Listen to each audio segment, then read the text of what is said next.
Good afternoon, I'm Malcolm Jordan and this is your Midday News Fix for Wednesday the 2nd of October.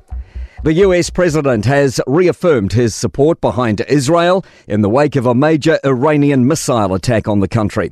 Around 200 projectiles were fired on Israel, most of them intercepted by the country's Iron Dome and US warships. Israeli Prime Minister Benjamin Netanyahu says the attack was a big mistake and Iran will pay for it.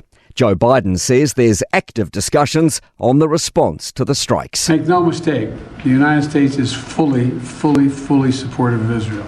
There was also a mass shooting and stabbing in Tel Aviv shortly before the attack. 6 people were killed.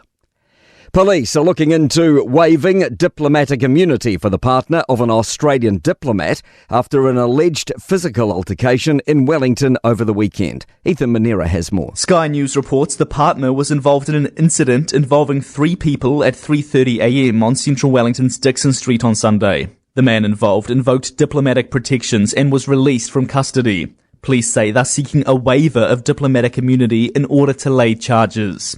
MFAT says it's been in contact with the Australian High Commission and expects all foreign representatives to comply with New Zealand laws. The Education Minister's justifying to teachers defunding a program to help them learn te reo. $30 million is being reprioritised into next year's new maths curriculum. Responding to Post-Primary Teachers Association members, Erica Stanford says the same money's available but better distributed. She says teachers are being delivered resource books which weren't previously available. I walk into kura and there are no resources unless they've made them themselves available. 2 police cars have been severely damaged while responding to a crash near Warkworth, north of Auckland.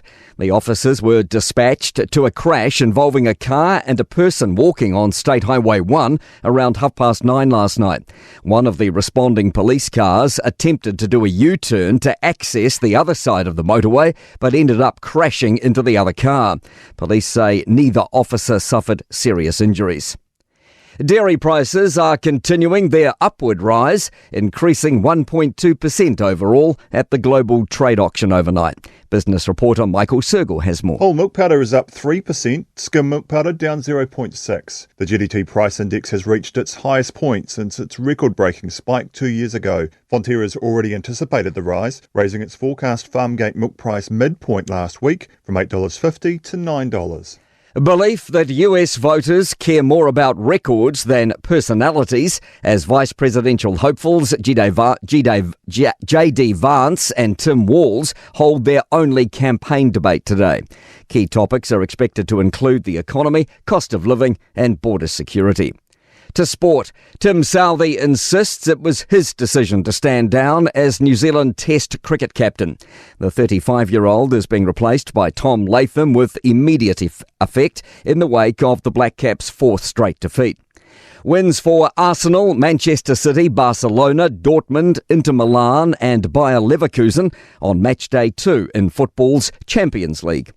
A quirk in the criteria could see Eden Park in Auckland pitched as a host venue for the World Indoor Athletics Championships in 2028.